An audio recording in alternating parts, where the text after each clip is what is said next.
বিদ্যা চ্যানেলে আপনাকে স্বাগত। হরে কৃষ্ণ।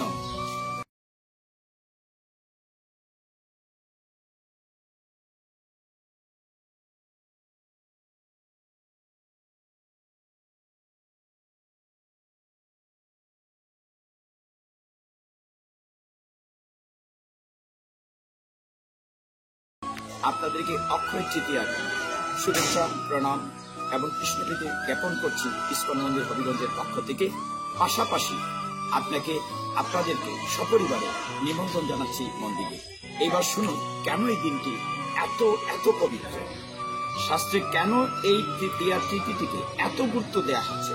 শাস্ত্রে বলা হয়েছে যে তার মহিমা, তার মাহাত্ম্য অল্প সময়ে আমার মতো নরাদমে বলে শেষ করতে পারবে না। দু একটি কথা উল্লেখ করি, তা অনেক সময় চলে যাবে। ভক্তবৃন্দ ধৈর্য ধরে শ্রবণ করুন। এই শব্দটির মধ্যে এমন একটি গুণ যুক্ত আছে। আপনি আগামীকাল বৈশাখ পাত্র দান করেছিলেন এই দিনে, যে পাত্র থেকে হাজার হাজার ভক্তদেরকে খাওয়ালে শেষ হতো না। সত্য ছিল শুধু এইটুকুন, দ্রৌপদী খেলে পরে আর খাবার পাওয়া যেত না।